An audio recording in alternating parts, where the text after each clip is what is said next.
Uno de los directores de cine favorito de Estados Unidos, Ridley Scott, realizó en el 2021 The House of Gucci. Retrata a gente rica y excéntrica que se arruinan a sí misma por avaricia, excesos y hasta la locura.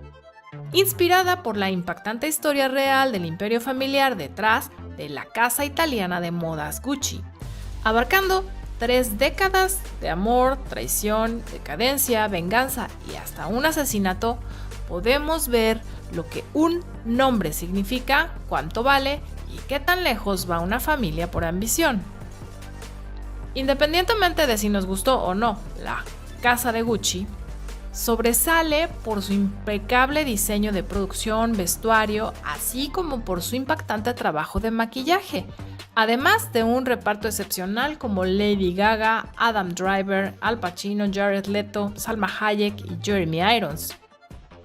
Este canal, como sabes, se trata de arte y eso es lo que analizaremos de House of Gucci, aunque nos encantan también los chismes de los ricos y famosos. Por cierto, suscríbete si aún no lo has hecho, comparte y ve todos los otros videos del canal de Aprendiendo Arte con la Baladón. La escenografía en el cine es uno de los elementos más importantes en la elaboración de una película, porque cada elemento dispuesto se presta de manera singular para dar una calidad específica y ambiente al desarrollo de las actuaciones y de los guiones. A veces es tan cuidadosa que pasa desapercibida ante nuestra mirada, sobre todo cuando nuestra atención es llevada hacia las actuaciones más que a las atmósferas que circundan a los personajes. La escenografía siempre influye tanto psicológicamente como en el manejo de emociones a pesar de la rapidez y fugacidad de las mismas. En House of Gucci, a pesar de que las escenas filmadas en interiores están cuidadas con esmero y diseñadas para adentrarnos en estas atmósferas rodeadas de lujos, excentricidades y tendencias a la última moda, hemos encontrado un sinfín de incongruencias y mentiras fácilmente reconocibles. Te pongo en contexto brevemente. La familia Gucci posee un montón de mansiones y propiedades en Italia, en toda Europa y en Nueva York. Casi todas las escenas de la película están rodeadas de obras de arte, pinturas del siglo XVIII, XIX, tapices, muebles de diseño, antigüedades.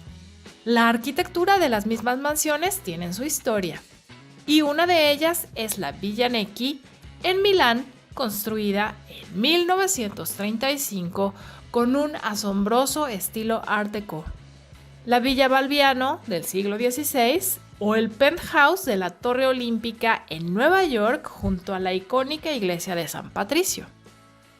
Aunque la lista de obras de arte originales que sí formaban parte de la colección de los Gucci es muy extensa, sobresalen las réplicas o copias utilizadas como escenografía.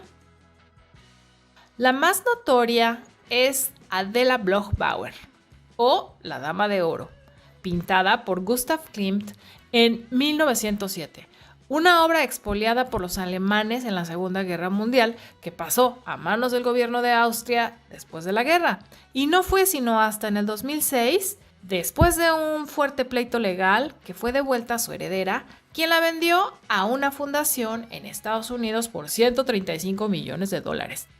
Y aunque el brillo de Klimt nos fascine, es imposible que el original estuviera jamás en Italia.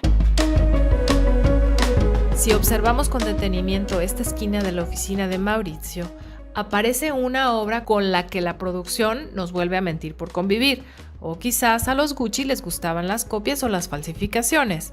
Esta es una obra de Henry Rousseau, llamada Encantadora de Serpientes, pintada en 1907. Rousseau pintaba siempre sitios exóticos, pese a no haber salido nunca de Francia.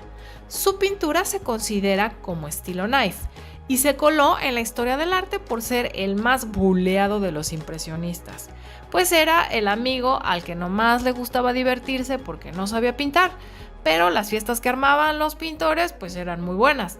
Sin embargo, sorprende mucho que su estilo es único y la simplificación en sus formas y sus temas inspiraron después a los surrealistas, captando mejor que nadie cierta realidad sincera en su obra.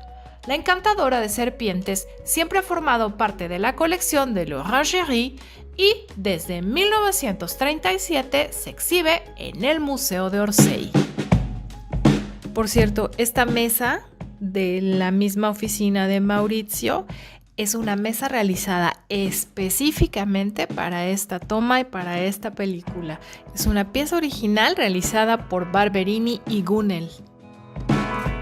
Haciendo un contraste completo en esta oficina, se percibe una impresionante obra de Mark Rothko. Como no tenemos ninguna referencia sobre esta obra, podemos decir que es muy similar al lienzo titulado número 7, pintado en 1951, que por primera vez saldría a subasta partiendo de un precio inicial de $61 millones. Aunque los pujadores representaban a clientes asiáticos, no se conoce la identidad del comprador. En la oficina del tío Aldo aparece esta impresionante pieza de Robert Motherwell, llamada Elegía a la República Española, pintada en 1965. Se encuentra en el Museo y Centro de Arte Reina Sofía, pero hay otras de esta misma serie en el Guggenheim de Bilbao, en el Museo de Massachusetts y en el mismo MoMA.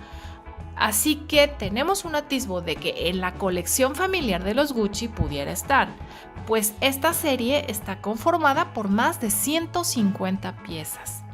Son dos grandes manchas alargadas de color que dominan la imagen, acompañada por dos óvalos del mismo color que se funden con ellas. Detrás, sobre un fondo blanco y neutral, se pueden ver los colores de la bandera republicana degradados y manchados con sus tonos apagados, excepto el rojo, que se intensifica ya que es el color de la sangre vertida en la guerra. La sensación general es de pesadez, de luto, de tristeza, de vacío, de desesperanza, todo lo cual es totalmente adecuado para una elegía. Robert Motherwell llega a Nueva York en la década de los 40 con los artistas que estaban gestando el movimiento llamado expresionismo abstracto, junto con Jackson Pollock y William de Kooning. En subasta, una obra como esta se alcanza hasta los $100,000. En esta misma escena advertimos una obra del genial Robert Rauschenberg. Fue un pintor y artista estadounidense que alcanzó notoriedad en 1950, durante la transición entre el expresionismo abstracto como el de Jackson Pollock o el de Robert Motherwell, hasta el pop art de Warhol. Rauschenberg fue más famoso por sus Combine Paintings en 1950, en las que materiales no tradicionales y objetos estaban empleados en combinaciones innovadoras. Fue el primer artista estadounidense en ganar el premio en la Bienal de Venecia. En subastas, las obras de Rauschenberg alcanzan hasta los $79 millones. Sobre esta obra, probablemente la familia Gucci sin problema pudo poseerla. Sin embargo, nos queda la duda de saber por qué el tío en sus villas de Italia tenía colecciones de arte clásico con piezas como Canaletto, Tiepolo o Bruegel, y en Nueva York con un estilo súper contemporáneo para la época, donde estas obras aún no eran las favoritas del todo. Todavía no terminamos, pues aún tengo que platicarte sobre el arte y el diseño de interiores del departamento de Nueva York de la Torre Olímpica, que la verdad te vas a quedar con el ojo cuadrado por lo que te tengo que platicar, pero eso será en nuestro próximo video. Y como siempre, no se te olvide picarle a like, darle a la campanita para que te enteres del siguiente video y no dejes de ver y compartir todos estos y los demás videos del canal de Aprendiendo Arte con la Valadón.